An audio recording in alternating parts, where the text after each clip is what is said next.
Բարև ձեզ, սիրելիներս, մենք ձեզ հետ շարունակում ենք քննարկել Շիմոն Բաղավատամը եւ այս պահին ուսումնասիրում ենք արդեն երկրորդ երգի 10-րդ գլուխը։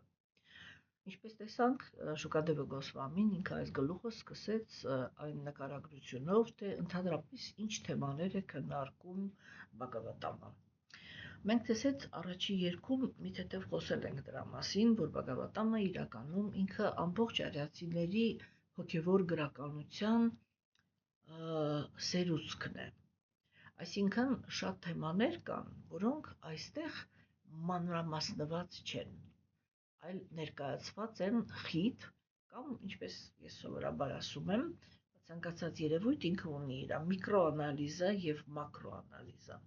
Եվ երբ որ մենք խոսում ենք Բաղավատամի մասին, մենք խոսում ենք մի գրվածքի մասին, որը բոլոր երևույթները ներկայացնում է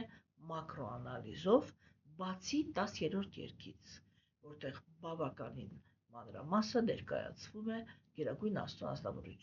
ազնվորության հարաբերությունների շքեղությունը հոգևոր աշխարհում։ Այստեղ արդեն բավականին մանրամասը թվարկություն է գնում, ներկայացվում են այդ բոլոր հարաբերությունների հոգեբանությունը։ Եվ ուրեմն Բաղավատամը ինքը,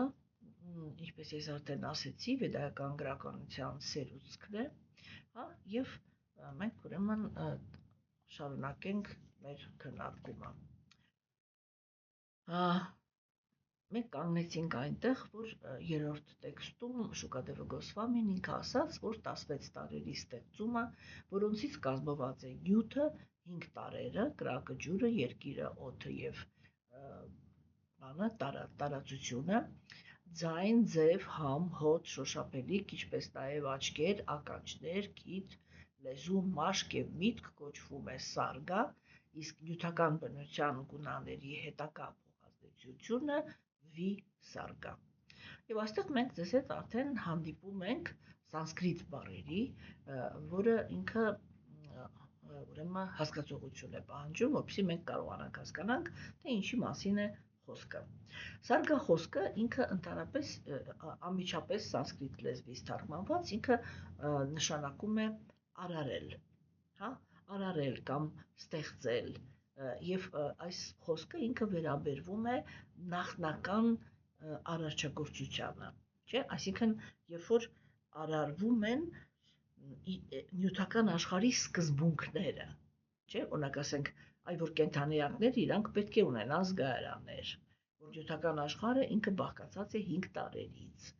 չէ՞, կամ ասենք այդ աճ, կուք, բան, անկալբան եւ գործողությունների զգայարանները եւ այլն, եւ սա ինքը առաջնային արարչագործության մասին է խոսքը, որը ինքը մասնակի կատարվում է Վիշնուի ուրեմն կողմից եւ մի թեթև այդտեղ մասնակցություն է ունենում Տեր Բրահման, չէ՞։ Երբ որ մենք խոսում ենք Սարգայի մասին, ապա այստեղ ուրեմն տեղին է խոսալ նաև բաների իր բաղադրիչների մասին, չէ՞։ Ուրեմն ամենաառաջի բաղադրիչը նյութական աշխարհի արարչագործության դա այսպես կոչված Մահաթ Տատվան է։ Մահաթ Տատվան ինքը դա նախասկզբնական նյութն է, նախասկզբնական նյութն է կամ էզոտերիկները եւ նման անձնավորությունները կան նաեւ գիտնականներ, որոնք իրենք այդ գաղափարը առաջ են քաշում, իրանք այդ մահատատվան իրենք կոչում են տիեզերական բանականություն, նո ինչքանով իրավունք ունի հնչել այդպիսի հաստատումը տիեզերական բանականության, որովհետեւ իրականում մենք դες այդ տեսանք, որ արիացիները իրանք պնդում են, որ Գերագույն Աստծո ազնվորությունը ինքը տիեզերական ձև չունի։ Եվ ինչ է նշանակում այդտեղ ինչ-որ միտեղ ընկած տիեզերական բանականություն, չէ՞, բանականություն առանց անձնավորության ինքը չի լինում, բայց որովհետև գիտնականները եւ շատ փիլիսոփաներ, էզոտերիկներ իրենք խոսափում են այն ամեն ինչից, ինչը որ քննարկվող թեման վերածում է կրոնականության, ուրեմն իրենք խուսափում են այդպիսի բաներից, այդպիսի պնդումներից, որ դա ասենք Գերագույն Աստծո ազնվորության բանականությունն է, հա, որտեղ այդտեղ արդեն միանգամից հարցեր են առաջանում, իսկ ով է Գերագույն Աստծո ազնվորությունը եւ այլն, չէ, եւ այդտեղ անմիջապես խաղի մեջ են մտնում կրոնական աղանդավորությունների ղեկավարները, որոնք իրենք անմիջապես ամեն մեկը սկսում է պաշտպանել իր դիրքը, այսպես էլի բան ուգրոզայով էլի ոնց է այդ հայերեն ուգրաժած իրով է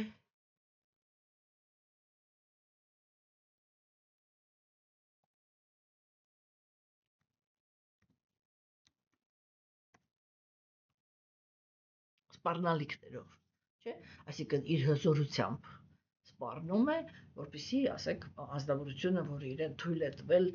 այդպիսի հայտարարություն անել, միանգամից հետ քաշվի այն տարածքը, որ Աստծո կերպարը ինքը որոշված չէ։ Եվ դա ոչ միտեղ ոչ մեկ չի կարող ասել ստույգ, թե Գերագույն Աստծո ազնվորությունը ինքը ինչպիսին է, բոլորս ուղղակի ընդունում ենք, որ Աստված կա։ Եվ վերջ, եւ որպեսզի ապահովենք տարբեր կրոններ,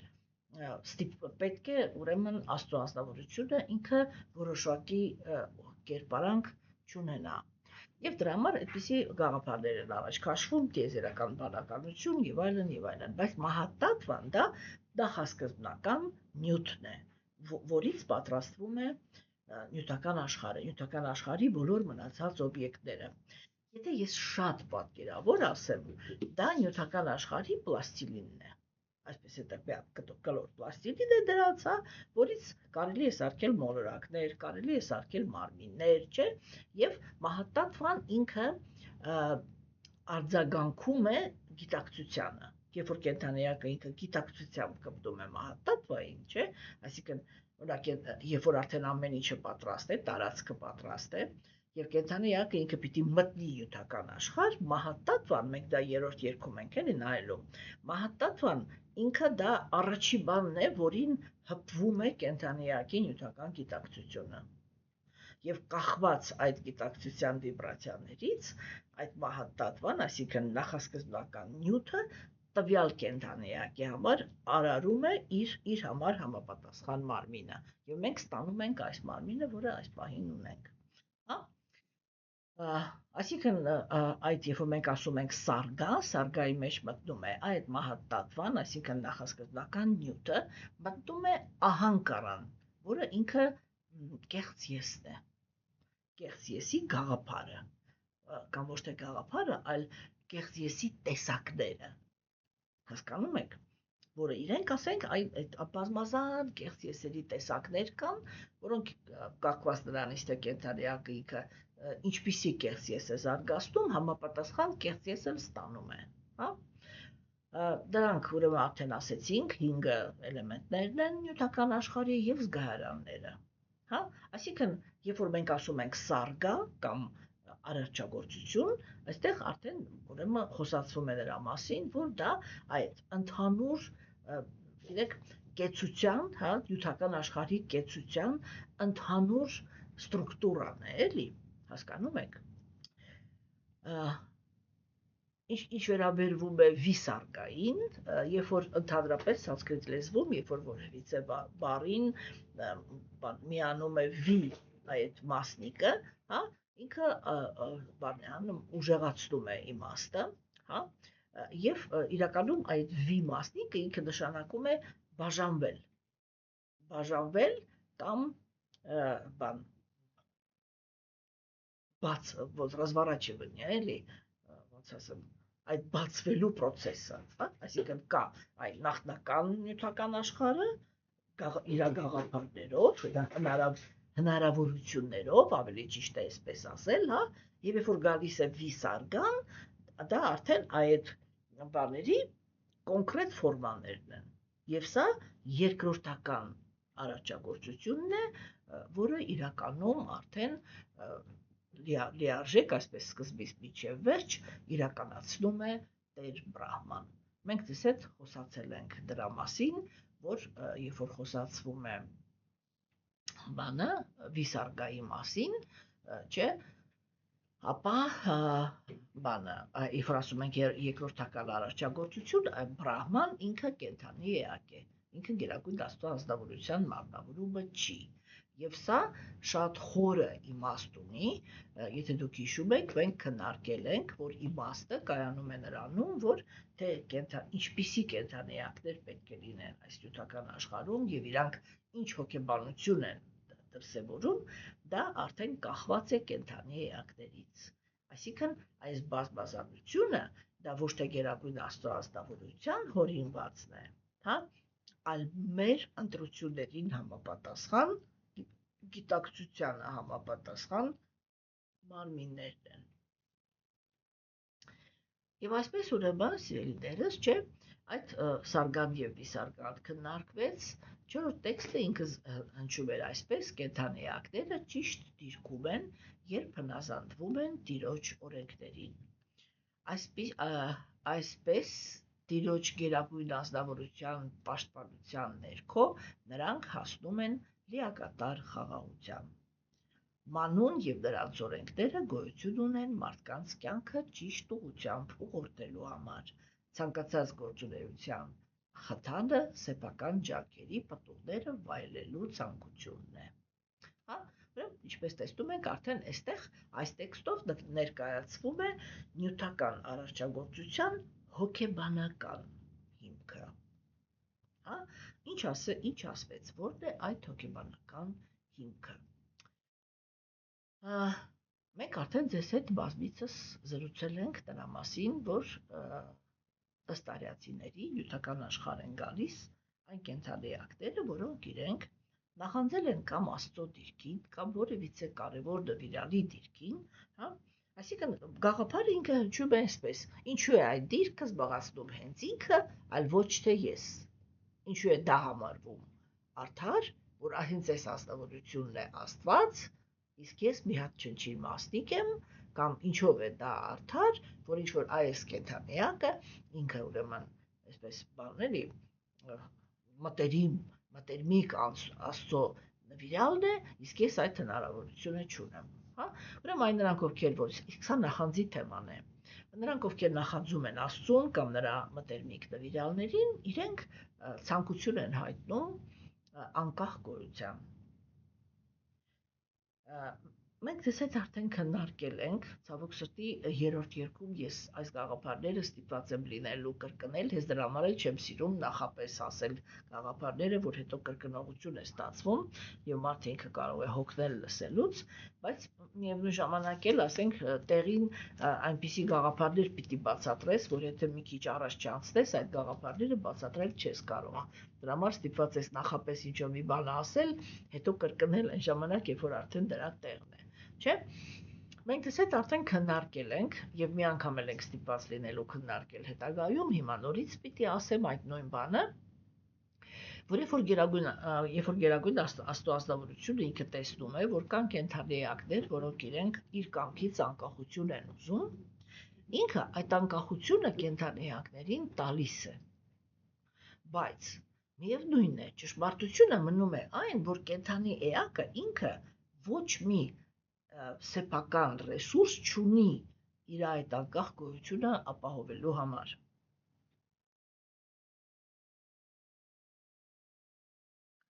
Եվ դա ապահովելու համար գերագույն Աստծո ազնվորությունը ինքը պարտականություն է ստանձնում, կամավոր պարտականություն է ստանձնում եւ արարում է, այսինքն հնարավորություն է տալիս, արարում է նյութական աշխարհը, չէ՞։ Հիմա, երբ որ ինքը արարում է նյութական աշխարհը,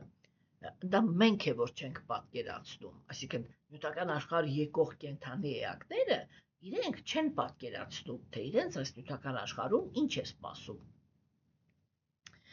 Իսկ գերագույն Աստծո ազնվորությունը, երբ որ ինքը միացնում է բոլորի էգոիզմի եւ նախանձի գիտակցությունը, չէ, երբ որ ինքը նայում է, թե երբ որ այդ բոլորը նախանձ են եւ բոլորը անկախություն են ուզում, դրա հետևանքով ինչպիսի իրականության անհրաժեշտություն կա, հա, այսինքն ինքը անհրաժեշտությունը իրականության թելադրում է այդ երկու գործոնը, նախանձը եւ անկախության ձգտումը, հա, հասկանում եք, եւ այդ նյութական աշխարհը ինքը ստացվում է այնպեսին է, ինչպեսին է ինքը հիմա կա։ Բայց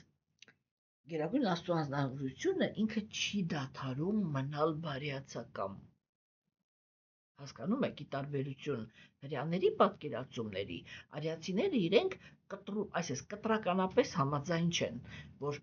նյութական աշխարհի գոյությունը, Գերագույն Աստծո անձնավորությունը ինքը զուգորդել է անեծքներով։ Մենք տեսանք Բհագավադ Գիտայում, որ ուղղակի հակառակը Տեր Կրիշնան ինքը ասեց. «Ես արարեցի քիս աստվածներին, մարդկանց եւ զոհագործությունը, եւ ասեցի կատարեք զոհագործություններ եւ եղեք բարգավաճ», չէ՞, այսինքն երջանիկ։ Հիմա տեսեք, այսինքն մենք պիտի հասկանանք, որ այսինքն ինչն է այստեղ խնդիրը։ Խնդիրը ինքը շատ կարևոր խնդիր է։ Մենք տեսնում ենք, այսպես փաստացի տեսնում ենք, որ նյութական աշխարհը ինքը լիքն է տառապանքով։ Տեսնում ենք, չէ՞, փաստացի, որտեղ էլ նայենք, տառապանք ենք տեսնում։ Ուրեմն նյութական աշխարհը ինքը լիքն է տառապանքով։ Ընդ որում, մենք կարող ենք ասել, որ այո, կան տառապանքներ, որոնք ակնհայտորեն ստեղծում են կենդանի էակները։ Բայց կան տառապանքներ, որոնք իրենք ոնց որ բնության օրենքն են, որը ոչ մի կենդանի էակ, մարդը ներառյալ, չի կարող շրջանցել։ Ու ես միշտ բերում եմ նյութական աշխարհի ամենադաժան օրենքը, որ մի կենդանի էակը իր գոյությունը պահպանում է մի ուրիշ կենդանի էակի մարմինը ուտելու հաշվին։ Այսինքն նրա դիակի հաշվին, նրա կյանքի հաշվին։ Եվ սա ահավոր դաժան օրենք է։ Եվ մենք կարող ենք ասել, որ մենք ոչ մի ճիգ չենք գործադրել, որպեսզի աշխարհը լինի այդպիսինը։ Հակառակը բոլոր կենդանիակները ուզում են միշտ ապրել, բարեկեցիկ ապրել, ինչու համար է այդ օրենքը ինքը ընդհանրապես դրված բնության մեջ, չէ՞։ Ինչու այդպես դրված չի, որ ասենք, օրինակի համար ասենք, մարդը ինքը ուղակի հող ուտեր։ Ինչու նույն էլեմենտներն են, չէ՞։ Եվ այս մարմինը, եւ այդ նույն հողից է, չէ՞, բաղկացած։ Հող, ջուր եւ այլն։ Ինչու պիտի անպայման կենդանի էակի սպանես, որ կարողանաս քո մարմինը պահպանես։ Հասկանում եք։ Ուրեմն, եթե այսպես մի բառով ասեմ, դրա հիմքը հենց նախանձն է։ Երբ որ կենդանի էակը ինքը մի ուրիշ կենդանի էակի նախանձում է, ինքը ցանկություն է ունենում, որպեսզի այդ իր նախանձի օբյեկտը պրոստը վերանա։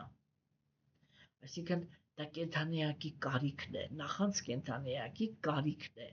ոչնչացնելու իրավունքը, հա, եւ որպեսզի այդ մեխանիզմը ինքը դրված լինի նյութական աշխարհի հիմքում, Գերագույն Աստծո անձնավորությունը ինքը այդ խնդիրը լուծել է այդպես, որպեսզի մենք կարողանանք իրար մարմիններ ոչնչացնենք։ Հիմա տեսեք, չէ՞ սիրելիներս, բայց այսինքն մի կողմից ինքը նյութական աշխարհը արարում է այնպիսինը, ինչպիսինը որ այն հարմար է կամ արտացոլում է նախանց հոգիների հոգեբանությունը։ Այդ աշխարհը պիտի լինի համապատասխան նախանց հոգիների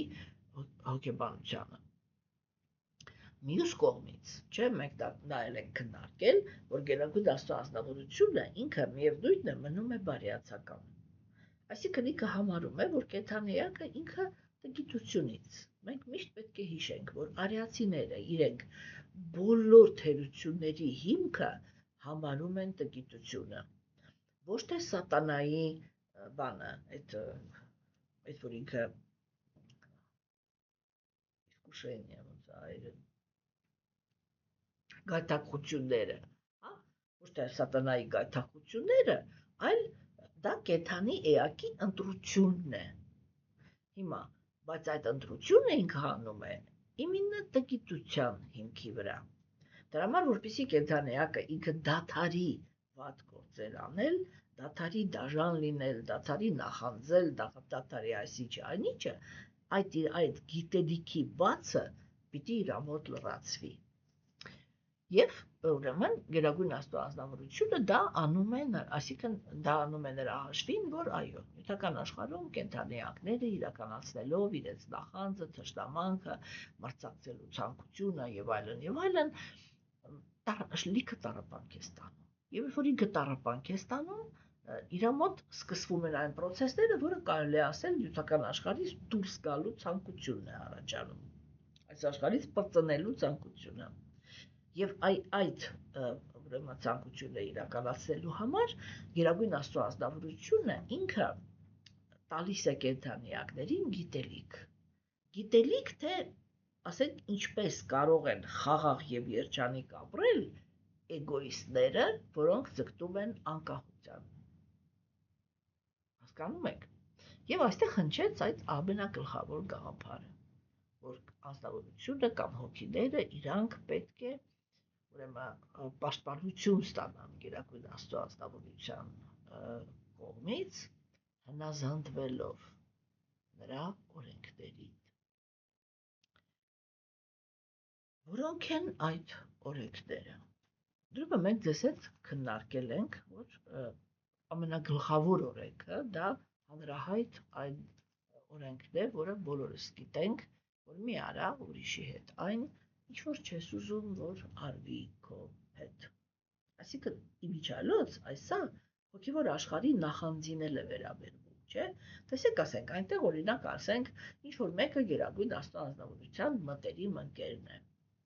Եվ ընդհանրենք ես նայում եմ իրան, եւ այնտեղ ինչ-որ մի հատ չնչին ոչ մի բան չնշանակող բան եմ, թեկուզ հոգևոր աշխարհում այդպիսի բաներ չկան, ամեն ինչ իր նշանակությունը ունի, ինչպես նաեւ նյութական աշխարհում, հա։ Բնակ տեսեք, ասենք, նյութական աշխարհում էլ է, չէ՞, այդպես, որ ասենք դուք կարող եք մտածել, որ օրինակ, ինչ իմաստ ունի ծաղիկի գոյությունը, երբ որ ինքը չնչինություն է։ Բայց մի րոպե պատկերացրեք, որ աշխարհում վերանան ծաղիկները։ Այ մի րոպե պրոստը պատկերացրեք։ Ինչքան գույն կվերանա այս աշխարհից։ Չէ, իրականում, այսինքն դե մենք բնությունն ենք վերցնում, չէ, գույնը պրակտիկորեն կվերանա աշխարհից։ Եթե վերանան ծաղիկները։ Իրանք աշխարհին գույն են տալի, ճաշակ են տալի, գեղեցկություն են տալիս, չէ։ Եվ ասենք մենք չենք կարող ասել, որ ինքը այդ ես հիմա այստեղ նստած եմ, ասենք 5 փունջ ծաղիկ եմ ստացել, չէ, եւ նայում եմ, տարբեր ծաղիկներ են, մեկը կարմիր, մյուսը դեղին է, մյուսը սպիտակ, մյուսը վարդագույն, հասկանում եք։ Եվ ասենք, նայում ես, աչքիդ համար հաճելի է, էլ ուրիշ բաները չխոսանք, չէ։ Այսինքն թվում է, որ իր գոյությունը չնչին է, անիմաստ է, բայց իրականում դա այդպես չի, որտեղ ինքը ահավոր կարևոր դեր է կատարում այս աշխարհի գեղեցկության մեջ, չէ, իսկ կենդանիակաբար էսթետիկան կամ գեղեցկությունը ինքը մեծ նշանակություն ունի։ Եվ հիմա տեսեք, սիրելիներս, չէ, եւ ասենք այդպիսի ազնվորությունը, երբ որ ինքը ինչ-որ այդպես մի հատ նախանձ է ունենում, չէ, դա ինչ է նշանակում, որ ինքը ուզում է, որպեսզի ուրիշ կենդանիակի հետ լինի այն, ինչ որ ինքը չի ուզի, որ լինի իր հետ։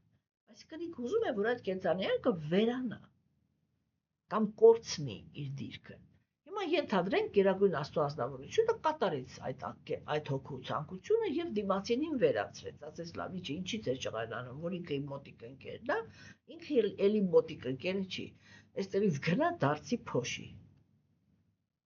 Հա։ Բայց դու ինչ ես ուզում, դու ուզում ես դու լինես, չէ՞ ընկերը, հիմա երբ որ դու ես ընկերը, այ դու եկար դարձար Աստծո ընկերը։ Հիմա իրավունք ունի մի ուրիշ կենդանիակ, որ ավելի ցածր է քեզանից, նույն բանը քո հանդեպ ուզի։ Եթե դուք ասես, որ դա արդար չի, չէ՞։ Այսինքն դա նույն օրենքն է, մի արա ուրիշի հետ այն, ինչ որ չես ուզի, որ քո հետ արվի։ Որովհետև Գերագույն Աստծո ազնվորությունը ինքը այդ հարցերում ահավոր հետևողական է։ Ինչու համար, որովհետև ինքը ոչ մի կորուստ չունի եւ ոչ մի շտապելու տեղ չունի։ Ինքը այսպես համբերատար շատ ճշգրտորեն ամեն մեկին վերջնականում տալիս է այն, ինչ որ ինքը արել է ուրիշների հետ։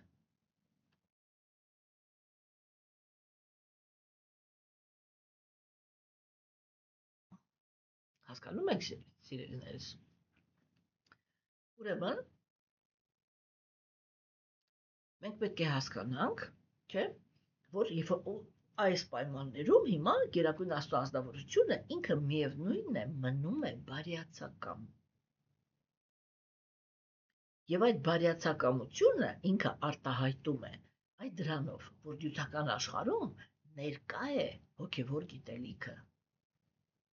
Չէ՞։ Եվ ինքը տալիս է այն սկզբունքները, որի հիմքի վրա, եթե կենդանիակները պահպանում են այդ սկզբունքները, նույնիսկ նյութական աշխարհում, նույնիսկ լինելով էգոիստներ, իրենք կարող են լինել երջանիկ։ Որն է այդ օրենքների գլխավոր հիմքը։ Հա? Ուրեմն, այդ օրենքների գլխավոր հիմքը հետևյալն է։ Մենք ձեզ հետ շատ ենք խոսում նրա մասին, որ նյութական աշխարհը ինքը ենթարկվում է 3 գունաներին։ Տգիտության մեջ կենդանիակները իրար հանդեպ թշնամանք են տածում։ Նրանք իրար շատ դաժան են վերաբերվում։ Եվ եթե հանկարծ որևիցե կենդանիակը ունի այն, ինչ ունի նա, ով տգիտության մեջ է, տգիտության մեջ կենդանիակները իրենք շատ մեծ հակում ունեն դեպի բռնությունը, հա? Եվ այդ ժամանակ այդպիսի ազնվորություններ իրենք անմիջապես դիմում են բռնության, որպեսզի խլեն այն, ինչ ունի ուրիշը եւ այն, ինչ իրենք կուզենային ունենալ։ Երկրորդ հերթին, հա, ասենք առաջի ռեակցիան դա է, որ խլել, իսկ ընդհանրապես նրանք, ովքեր որ տգիտության գոյավիճակի ազդեցության տակ են գտնվում,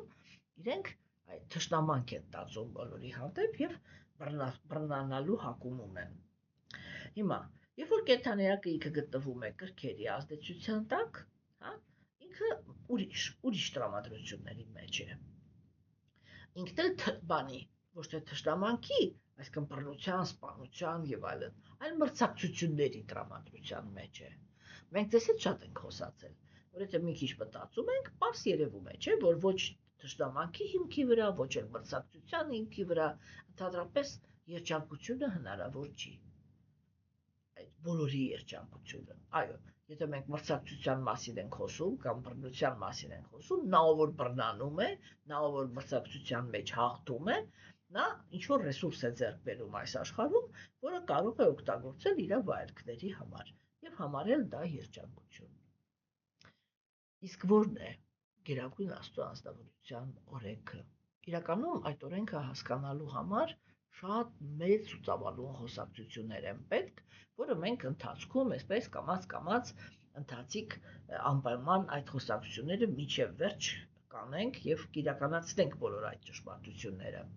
Բայց եթե ես մի բառով ասեմ, այսպես մի նախադասությամբ, տգետները թշնամություն են անում, այսինքն բռնանում են, կրքոտները մրցակցում են, իսկ առաքինիները հերթ են պահպանում։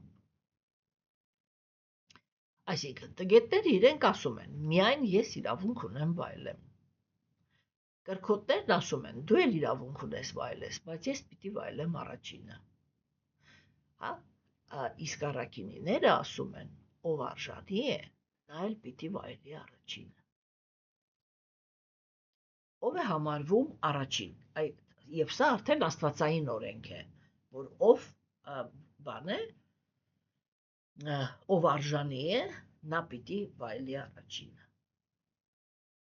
Եվ արեական քաղաքակրթությունը ինքը հենց այդպիսի կառուցվածք ուներ։ Ինքը ուներ կառուցվածք, որի միջոցով ապահովվում էր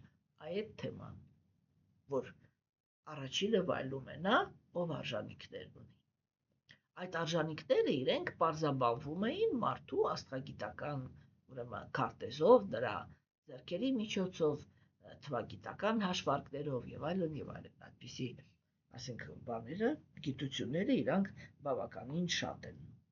Մեր ժամանակներում այդ գիտությունները շատ ուժեղ ինտերպրետացիաների են ենթարկվել, տրանսֆորմացիաների են ենթարկվել, նրանց ճշգրտությունը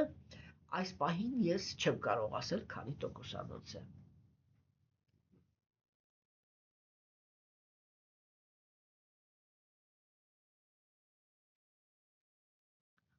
Որովհետև բոլոր գիտությունները, ինչպես եւ կրոնը,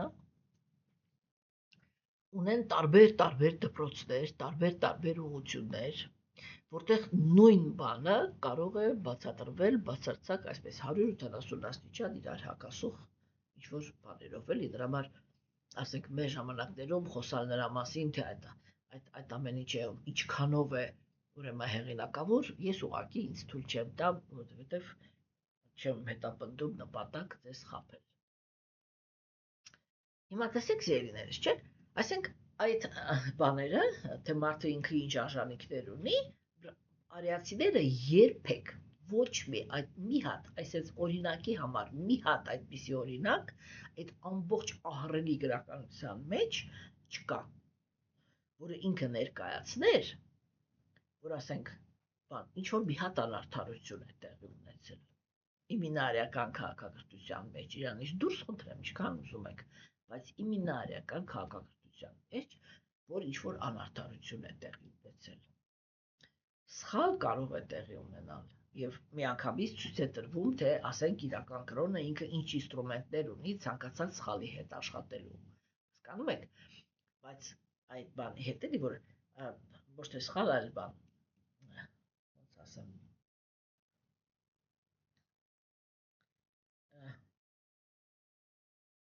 բան էլի անմեղ սխալ, այսպես ասեմ, էլի անմեղ սխալներ իրանք կարող են լինել, որոնք շատ արագ կարելի է շտկել,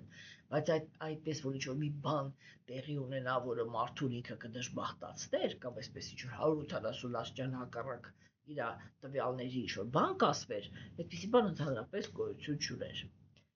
Եվ տեսեք սիրելիներս, չէ, այսինքն գերագույն աստվածավորությունը այստեղ գաղափարը գլխավոր դա է, որ ինքը մնում է բարյացակամ, չէ, եւ ինչ է ասվում այստեղ, որ խաղաղության, իսկ խաղաղությունը ինքը երջանկության ամենագլխավոր բաղադրիչներից մեկն է, համաձայն եք, հա, ուրեմն խաղաղության կարող են հասնել այն կենդանիակները, որոնք իրենք հետևում են աստվածային օրենքներին։ Մենք արդեն քննարկեցինք, թե ասենք, եթե մենք վերցնում ենք նախնական էլի, որտեղ հետո հետագայում մանրամասն պիտի խոսենք, հիմա չեմ ուզում շատ մանրամասնեմ, եթե մենք մի բառով ենք ասում, դա հերթի գաղափարն է, որտեղ այն դա է, որ անձնավորությունները իրանք ամեն մեկը հենց որ ծնվեց, իր տվյալները նայվում են եւ պարզաբանվում է, թե իրան ինչ դիրք է տրված հասարակության մեջ գրավելու, այսինքն անցյալ կյանքից ինքը ինչ ձեռքբերումներ ունի, զարգացման որ աստիճանին է կանգնած եւ համապատասխան դիրք էլ նրան տրվում էր հասարակության մեջ, չէ՞։ Եվ ասենք, երբ որ այդ դիրքը իրան տրվում էր, նրանք ովքեր իրանց դիրքով ավելի ցածր էին, երբեք իրանց մտքի ծայրով չէին անցկացնում մտնել մրցակցության կամ թշնամանքի մեջ, չէ՞։ Տեսեք օրինակ, աստվածամեժության դարաշրջանը երբ որ սկսվում է, եւ կենդանի ակները իրենք արհամարում են Աստծո օրենքները, չէ՞, ինչ է տեղի ունենում։ Եղբայրը կարող է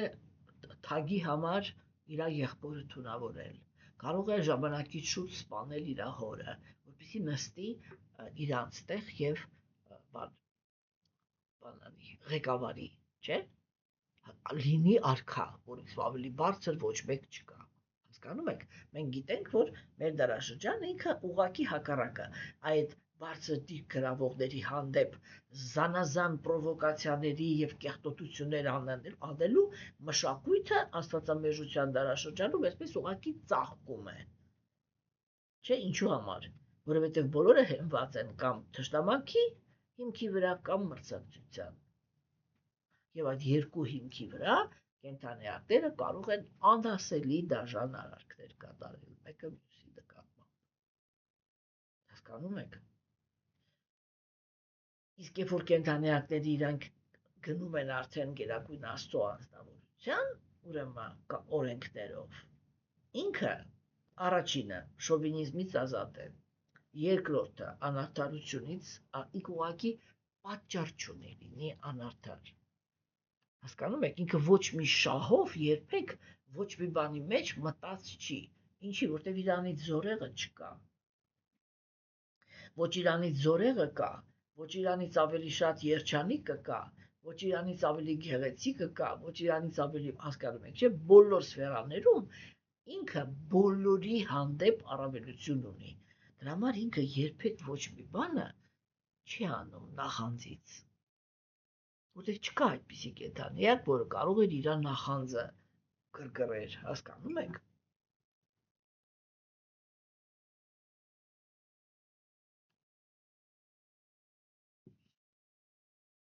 Եվ դրա համար ինքը միշտ մնում է բարյացակամ աստավորություն,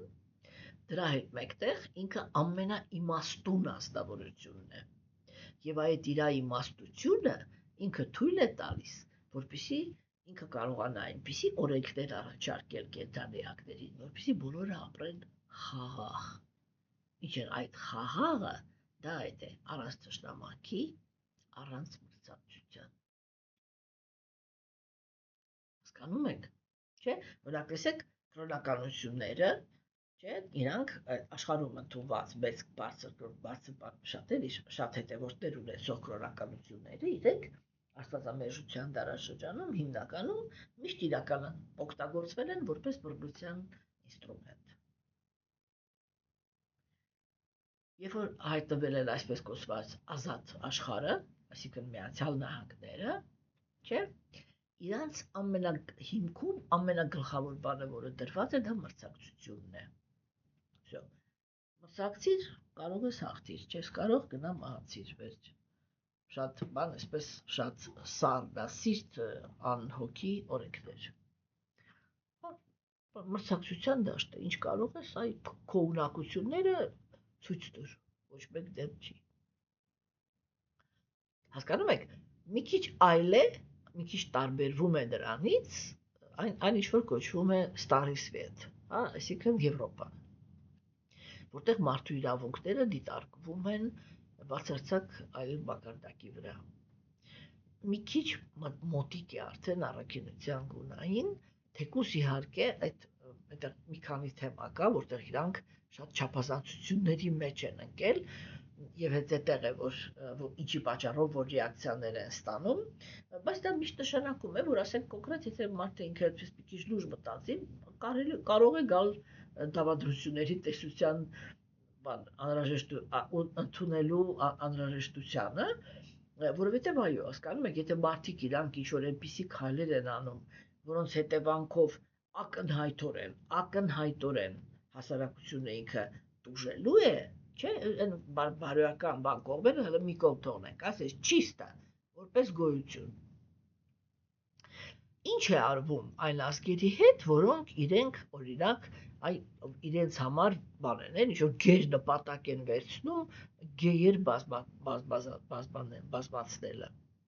կամ այդ, չգիտեմ, լեսբիանկաներ բազմացնելը, ինչ նպատակ է հետապնդում։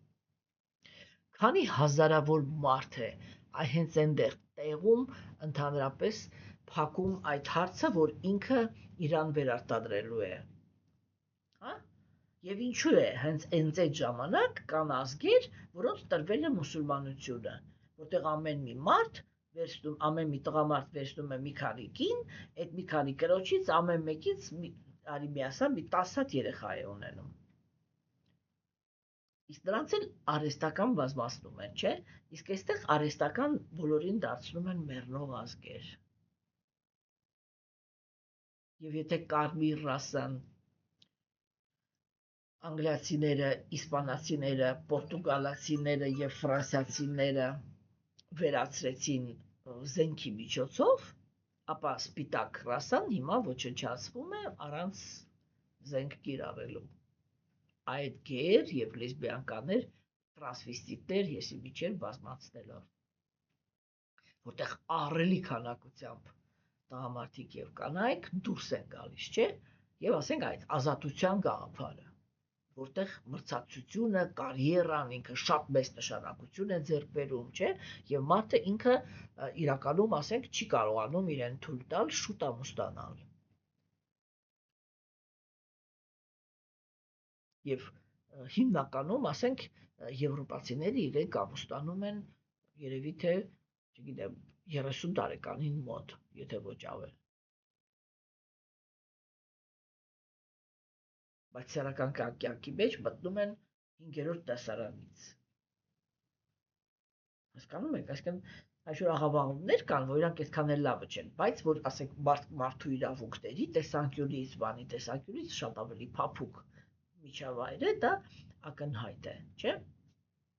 Եվ հիմա տեսեք, ասենք, չէ, այդ տեսանկյունից արիացիների քաղաքակրթությունը, ինքը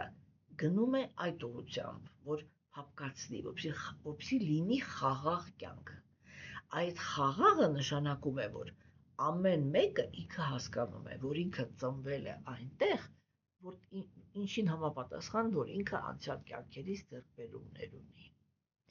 Եվ ոչ մեկ իրական կրոնական դաշտում ոչ մի անձնավորություն իր նախասկզբնական տվյալների հետ չի պայքարում։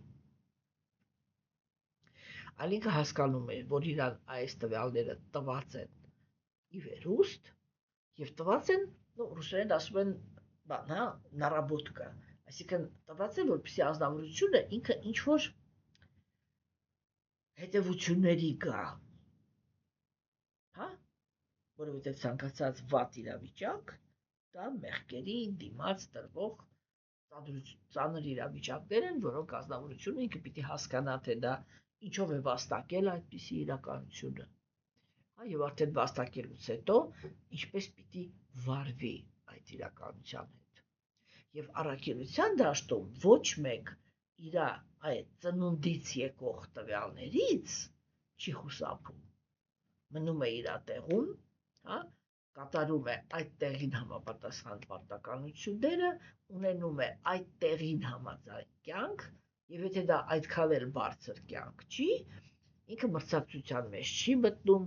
կոպիտ ասած, գյուղից չի գալիս քաղաք, որպեսզի քաղաքացի դառնա, ավելի բարեկեցիկ կյանքով ապրի, ոչ, ինքը մնում է գյուղում, որովհետև հասկանում է, որ ինքը պատահական չի, որ այնտեղ է ծնվել, եւ շենացնում է գյուղը, հա, իսկ երբ որ կենդանիակները իրանք այդ բանի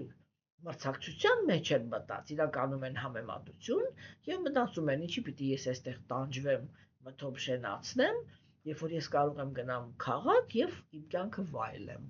Ինչու կյանքս ծախսեմ ինչ որ մի հատ վայր շենացնելու վրա։ Բա ինձ պետք է 100 տարի մնա։ Այո, է ասում, բա ինձ պետք է 100 տարի մնա։ Նրանք, ովքեր կրկերի եւ տգիտության գոյավիճակների ազդեցության տակ են։ Ինչու, որովհետեւ իրանք ցայտուն էգոիստներ են եւ զգայական վայելքի հանդեպ խիստ հակում ունեցողներ։ Հասկանում եք, իրանք անձնատուր, անձնազոհ, չգիտեմ ինչ է զոհ լինելը, որ ինչ որ բան դու քո կյանքը ինչ որ զոհես, որպեսզի քո գյուղը մի երկու հատ գեղեցիկ տուն լինի կամ դպրոց լինի կամ չգիտես ինչ, իրանք համար ընդհանրապես հետաքրքիր չի։ Իրանք սիրում են վայելք, հա, եւ միշտ գնում են այնտեղ, որտեղ վայելքը ավելի հեշտ է ստանալ։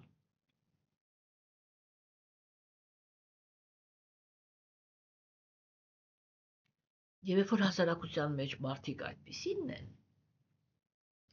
այդ հասարակությունը իրականում չի կարող լինել հզոր, այլ որտեղ բոլորը վայելող են։ Հասկանում եք, չի կարող այդպիսի հասարակությունը լինել հզոր։ Եվ օրինակի համար քանի դեռ աշխատում էր օրենքները, չէ, որը հիմա մեծ հաջողությամբ սկսել են շրջանցել եւ արհամարել, չէ, բայց քանի դեռ օրենքները իրանք գործող էին, չէ, ասենք եվրոպական երկրները իրենք հանգիստ էին, որովհետեւ իրենք գիտեին, թե որ ասենք կան ինչ-որ պայմանավորվածություններ, որոնք ոչ մեկ չի խախտելու։ Եվ հեչ պարտադիր չի, որպեսզի բոլոր եվրոպական երկրները օրինակ ունենան միջուկային զենք։ Ամբողջ Եվրոպայում միջուկային զենք ունի Ֆրանսիան։ Հասկանում եք։ Այսինքն դա ինչ-որ անհոգ կյանք է, չէ՞ եղել։ Այսինքն այս տեքստը, որտեղ Շուկադևը Գոսվամին ինքը ասում է, որ կենդանիակները պետք է հետևեն Գերագույն Աստծո ազնվորության օրենքներին, այդ օրենքները դա այն օրենքներն են, որոնց հետևելով հիմա աշխարհը դառնում է խաղաղ։ Այսինքն միայն Գերագույն Աստծո ազնվորությունը կարող է տալ այն բանալին, որի հաշվին աշխարհը կարող է դառնալ խաղաղ։ Հիմա եւ ամենակարևոր բանը, որ մենք պիտի հասկանանք, տգետներին եւ կրքոտներին խաղաղությունը պետք չի։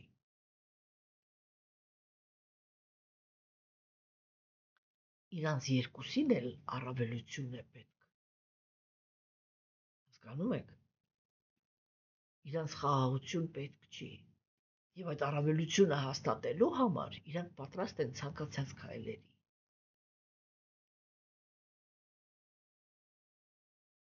Ուրեմն իրանց, եթե ինքը ուզում է գերիշխել կամ թույլերին զավթել, իրան խաղաղություն է պետք։ Ոչ, որովհետև եթե ինքը հետևի վեդայական օրենքներին, Աստծո օրենքներին, հա, եթե ինքը հզոր է, ինքը պետք է փոքրերի մասին, թույլերի մասին հոգ տանի, այլ ոչ թե մտածի, թե ում ոնց որտեղ կուլ տա ու ճորտ սարքի։ Դա տգիտության եւ կրքերի գոյավիճակների ազդեցության տակ ազնվորություններն են։ Հասկանում եք, չէ՞։ Եվ իրանց, սա պիտի մենք հասկանանք, որ իրանց ոչ մեկին խաղաղությունը չի հետաքրքրում։ Իրանց խաղաղությունը հետաքրքրում է միայն մի դեպքում, երբ որ իրանք դեռ թույլ են եւ խաղաղության կարիք ունեն, որ հասցնեն հզորություն կուտակել։ Բայց հենց որ հզորությունը կուտակեցին, այլևս խաղաղության կարիք չունեն։ Իսկ գերագույն Աստծո ազնվորության օրենքները իրանք այնպիսին են, որ եթե կենդանիակները իրանք իրոք դիմեցին, իրոք հետևեցին այդ օրենքներին, իրենք 100%-ով հաստատվում են խաղաղ կյանքի մեջ։ Չէ, եւ տեսեք, ասենք, հիմա հատկապես, երբ որ մեր կյանքը այսքան լարված է դարձել, չէ, մենք կամաց հույսով եմ, որ գնահատում ենք, թե ինչպիսի արժեք ունի ընդհանրապես խաղաղությունը։ Չէ, այդ որ մարդը ինքը կարողանա ապրի խաղաղ կյանքով։ Ահռելի մեծ արժեք ունի խաղաղությունը։ Հասկանում եք։ Եվ ուրեմն սրա մասին էր այդ տեքստը, չէ՞։ Եվ խոսացվեց մանոյի օրենքների մասին, որը ես երեք արդեն մի թեթև քննարկեցի, որ մանոյի օրենքները մեր ժամանակներում աղավաղված են, չէ՞։ Եվ ինքը ներկայացրեց Շուկադևը Գոսվամին նյութական աշխարհում գործողությունների ամենամեծ խթանը։ Իրականում հոգևոր աշխարհում էլ կենդանիակները իրենք կապված են արդյունքներին, դա այնպես չի, որ արդյունքներին կապված չեն։ Ուղղակի այնտեղի կապվածությունը ինքը մի քիչ այլ բնույթ է կրում, որը հիմա այս պահին անհրաժեշտություն չկա քննարկելու։ Բայց նյութական աշխարհում, չէ, Շուկադևը Գոսվամին ինքը ներկայացրեց այնպես, որ բոլոր կենդանիակները, ովքեր ինչ-որ գործողություններ են կատարում, իրանց միակ նպատակը այդ գործողությունների պտուղներն են։ Հիմա, տեսեք, եթե մենք ասում ենք, որ այս աշխարհը ինքը նախանձների եւ փառավորների աշխարհ է, մենք հասկանում ենք, չէ, որ նրանք, ովքեր նախանձ են, նրանք թշնամաբար են վերաբերվում։ Եվ դա նշանակում է, որ իրանք թույլ չեն տալու, որպեսզի մենք պտուղներ ստանանք։ Մեր ձեռքից պտուղները խլելու են, եթե ուժը հերիքելու է։ Նրանք, ովքեր կրքոտ են, փորձելու են խաբեության միջոցով մեզանից վերցնել այն ինչը, որ նախատեսված էր, որպեսզի մենք վայելենք մեր կյանքը, որպեսզի մենք չկարողանանք դա անենք։ Պտուղներ չկարողանանք ստանանք։ Եվ միայն առաքինության մեջ հաստատված մարդիկ են, որ հարգել գիտեն ուրիշի գործունեության պտուղները։ Միայն առաքինիներն են, որ իրանք դիմացի ազնվորությանը իր քայլերի դիմաց, հա, վարձահատույց լինել գիտեն։ Եվ դա էլ է երջանիկ հասարակության գործոններից մեկը։ Հասկանում եք։ Որովհետև եթե կենդանիակները իրանք ուրիշ կենդանիակին զրկում են իր գործունեության պտուղները ստանալու այդ բանից, չէ, հնարավորությունից, աշխարհը ինքը դառնում է դաժան, ատելությամբ լի, ատելությամբ եւ ջղայնությամբ լի։ Հա, իսկ այդպիսի աշխարհը ինքը այդպիսի ազնվորությունները, որոնք այդ հոգեբանության մեջ են մտել, իրանք այս աշխարհը միայն ավիրողներ են։ Եվ դա ուստի մենք պետք է այս տեքստին բավականին լուրջ վերաբերվենք եւ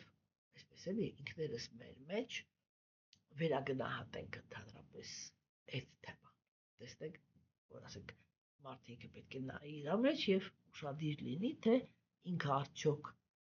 ունի այն անհրաժեշտ որակները, որոնք իրենք նախատեսված են նրա համար, որպեսզի հասարակությունը լինի խաղաղ։ Եվ այսօր այսքանը։